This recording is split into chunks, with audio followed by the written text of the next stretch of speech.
అది ఒక తిండిబోతు దయ్యం. అర్ధరాత్రి నిద్రపోకుండా దయ్యం లేచి కూర్చొని ఇలా ఆలోచిస్తూ ఉంటుంది. అబ్బా, నాకేంటి ఇంత ఆకలిగా ఉంది, నాకు తిండి పెట్టే వాళ్ళు కూడా ఎవ్వరూ లేరా, నేను ఇప్పుడు ఏం చేయాలి?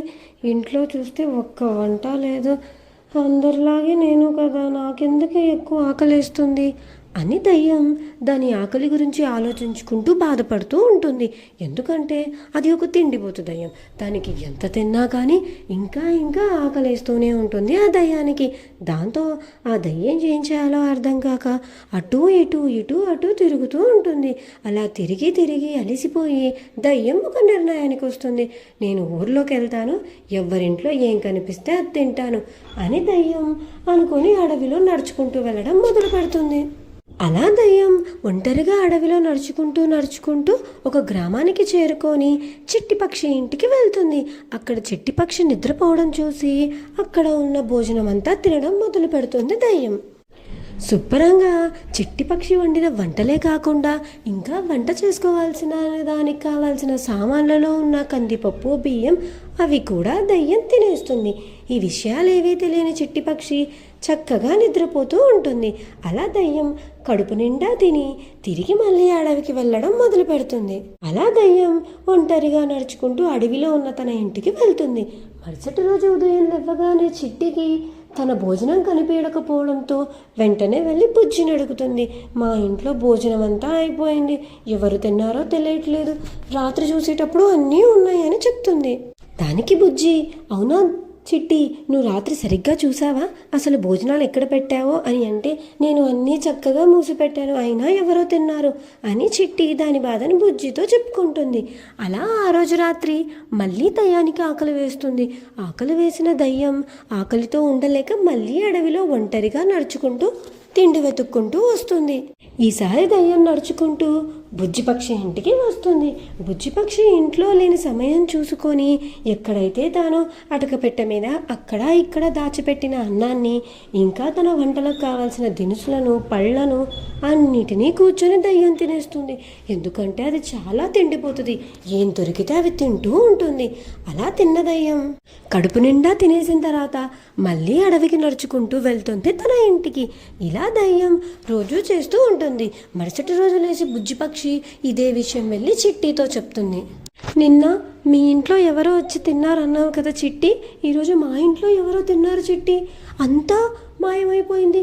నేను కష్టపడి 6 నెలలకు సంపాదించుకున్న నా తిండంతా ఎవరో ఒక్క రోజులోనే అయిపోగొట్టేశారని చిట్టి బుజ్జి వాళ్ళ బాధలు చెప్పుకొని బాధపడుతూ ఈరోజు రాత్రి కాపు కాద్దాం అనుకుంటారు. దయ్యం మళ్ళీ నడుచుకుంటూ ఊర్లోకి వస్తుంది, ఎవరింట్లో అయినా సరే భోజనం చేద్దామని. అలా ఊర్లోకి వచ్చిన దయ్యం ఈరోజు దానికి చాలా ఆకలి వేయడంతో అందరిళ్లల్లో ఉన్న భోజనాన్ని దొంగలించి పొలంలోకి వెళ్ళి కూర్చొని తినాలని నిర్ణయించుకొని అలాగే చేస్తుంది. అందరిళ్లల్లో దొంగతనం చేసిన అన్నాన్నంతా పొలంలో కూర్చొని తినడం మొదలు పెడుతుంది. అలా దయ్యం ఒక్కతే కూర్చొని, ఆహా, ఇంత అద్భుతమైన రుచిగల వంటలన్నీ నాకే దొరికాయి అని తృప్తిగా ఒకటి తర్వాత ఒకటి లడ్డు, జ్యూసు అన్నీ తాగుతూ ఉంటుంది దయ్యం. ఇవన్నీ నేను దొంగలించుకొచ్చానన్న బాధే ఉండదు దయ్యానికి. కాసేపటికి అలా తింటూ ఉన్న దయ్యం దగ్గరికి చిట్టి, బుజ్జి వస్తారు. చిట్టిపక్షి, బుజ్జిపక్షి వచ్చి, ఆహా, అయితే నువ్వేనమాట ఇన్ని రోజులు మా అన్నాన్ని అన్నిటినీ దొంగలిస్తున్నావు, ఇవన్నీ మేము 6 నెలలకు కష్టపడి దాచుకున్న తిండి, నువ్వు ఇలా తినేస్తే ఎలా అని దయ్యాన్ని అడుగుతారు. దయ్యం, మరి నన్ను ఏం చేయమంటారు, నాకు చాలా ఆకలి వేస్తుంది, ఎప్పుడూ ఆకలి అవుతూనే ఉంటుంది, అందుకే తిన్నానని సమాధానం ఇస్తుంది. దానికి చిట్టి, బుజ్జి, ఇప్పటి నుంచి ఇలా చెయ్యకు, నీకు అన్నం కావాలన్నా ఏది కావాలన్నా సరే నువ్వు కూడా మాతో పనికిరా, పని చేసి డబ్బులు సంపాదించి తిను అని చెప్పి దయ్యానికి బుద్ధి చెప్తారు. దయ్యం వేరే దారి లేక వాళ్ళు చెప్పిన విషయాలన్నిటికీ ఒప్పుకుంటుంది. అప్పటి నుంచి ఇంకా దయ్యం తినడం మానేస్తుంది అర్ధరాత్రులు.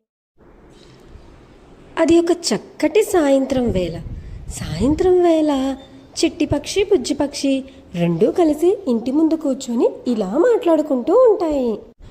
అవునరా చిట్టి, ఈ మధ్య మనకి ఎండాకాలం అన్న మాటే కానీ అస్సలు ఎండలు లేవు కదా, అన్ని వర్షాలే పడుతూ ఉన్నాయి.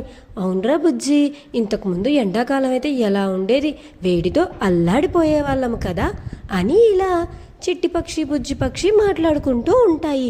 ఇంతలో అక్కడికి ఒక దయ్యం చాలా కోపంగా నడుచుకుంటూ వస్తూ ఉంటుంది. దయ్యం చాలా అంటే చాలా కోపంగా నడుచుకుంటూ వచ్చి ఇలా మాట్లాడుతుంది చిట్టి పక్షితో బుజ్జి పక్షితో. ఊరిలో అందరికీ పెళ్ళిళ్ళు అయిపోతున్నాయి, నాకు మాత్రం ఎవ్వరూ పెళ్లి చేయడం లేదు, నన్ను మాత్రం ఎవ్వరూ పట్టించుకోవడం లేదు, అసలు నేను ఒకదాన్ని ఉన్నానని ఎవరికైనా కనిపిస్తుందో లేదో అని దయ్యం చిట్టితో బుజ్జితో మాట్లాడుతుంది. అప్పుడు చిట్టి బుజ్జి దయ్యానికి ఇలా సమాధానం ఇస్తారు. ఏంటి, ఇప్పుడు నీకు పెళ్లి చేసుకోవాలనుంది అంతే కదా, మేము అబ్బాయిని వెతకడం లేదనే కదా నువ్వు చాలా కోపాడుతున్నావు అని దయ్యానికి చెప్తాయి. నువ్వేమీ బాధపడకు దయ్యం, నేను చిట్టి కలిసి నీకు ఒక మంచి అమ్మాయిని వెతుకుతాం సరేనా అని దయ్యానికి చెప్తాయి. దాంతో దయ్యం ఎంతో సంతోషించి అక్కడి నుంచి వెళ్తుంది. ఎందుకంటే చిట్టి పక్షి బుజ్జి పక్షి ఖచ్చితంగా తనకు ఒక మంచి అబ్బాయిని చూసి పెళ్లి చేస్తారు అని ధైర్యం వచ్చింటుంది దయ్యానికి. అలా చిట్టి బుజ్జి అబ్బా ఇప్పుడు ఈ దయ్యానికి కూడా మనం ఒక అబ్బాయిని వెతకాలా అని మాట్లాడుకుంటూ ఉంటాయి. ఇంతలో రాత్రి అవుతుంది. రాత్రి దయ్యం ఇంటి ముందర కూర్చొని గట్టిగా ఏడవడం మొదలు పెడుతుంది. గట్టిగా ఏడ్చేసరికి కుట్టికి మెలకు వచ్చి నడుచుకుంటూ దయ్యం దగ్గరికి వచ్చి ఇలా అడుగుతుంది. ఎందుకు, ఏమైంది, ఎందుకు ఇలా ఏడుస్తున్నావు చెప్పు నువ్వు అని అంటే దయ్యం, అందరూ నాకు పెళ్ళి ఇవ్వలేదని ఎగతాళి చేస్తున్నారు, అందుకే నేను బాధపడి ఏడుస్తున్నాను అని దయ్యం చెప్తుంది. దయ్యం మాటలు విన్న కుట్టి పక్షి మేము వెతుకుతామన్నాం కదా అని అంటూ ఉండగానే బుజ్జి పక్షి కూడా వాళ్ళ మాటలకి విని నడుచుకుంటూ అక్కడికి వస్తుంది. అలా దయ్యం కుట్టి బుజ్జి ఇద్దరూ పక్కపక్కన ఉండగానే ఆపకుండా ఓ అని ఏడుస్తూనే ఉంటుంది. దయ్యానికి కుట్టి బుజ్జి చాలా గట్టిగా సర్ది చెప్పి అక్కడి నుంచి పంపించేస్తారు ఇంకా ఏడవకు అని. ఇంకా మరుసటి రోజు ఉదయం అవుతుంది. మరుసటి రోజు ఉదయం కుట్టి పక్షి బుజ్జి పక్షి ఎలా అయినా సరే మనం ఇప్పుడు దయ్యానికి పెళ్లి చేయాలి అని చెప్పి ఆలోచిస్తూ ఉండగా అప్పుడు కుట్టి, నేను అడవిలో ఇంకో మగ దయ్యాన్ని చూశాను, ఆ దయ్యాన్ని పెళ్లి చూపులకు పిలుచుకొని రానా, ఆ దయ్యాన్ని చూసి మన దయ్యం కూడా ఒప్పుకుంటే అప్పుడు హాయిగా ఇద్దరికీ పెళ్లి చేసేయచ్చు కదా అని చెప్పి చెప్తుంది. దానికి బుజ్జికి కూడా ఈ ఐడియా నచ్చడంతో సరే పెళ్లి చూపులకి తీసుకొని రా అని చెప్పి పంపిస్తుంది. అలా దయ్యానికి పెళ్లి చూపులు ఏర్పాటు చేస్తారు. పెళ్లి చూపుల్లో దయ్యం గురించి మగ దయ్యానికి మా దయ్యం చాలా మంచిది, ఎంతో చక్కగా వంటలు చేస్తుంది, అసలు కోప్పడ్డమే రాదు అని దయ్యం గురించి అన్నీ మంచి మంచి విషయాలు చెప్తూ ఉంటారు పెళ్ళికొడుక్కి. ఇంతలో దయ్యం వచ్చి పెళ్ళికొడుకు పక్కన కూర్చొని ఇద్దరు మాట్లాడుకుంటూ ఉంటారు. అలా ఇద్దరు ఒకరి అభిప్రాయాలు ఒకరికి చాలా చక్కగా కలుస్తాయి. దాంతో కుట్టి బుజ్జి కూడా చాలా సంతోషించి పెళ్ళికి ఏర్పాట్లు మొదలు పెడతారు. దయ్యం పెళ్ళికి ఒక మంచి పంతుల్ని పిలిచి పెళ్ళి కూడా చేయడానికి నిర్ణయించేస్తారు. అలా పెద్దల సమక్షంలో ఇంకా కుట్టి బుజ్జి ఉన్న సమక్షంలో దయ్యానికి అంగరంగ వైభవంగా పెళ్ళిని ఏర్పాటు చేస్తారు. ఆ పెళ్ళిని చూసిన దయ్యం చాలా సంతోషిస్తుంది.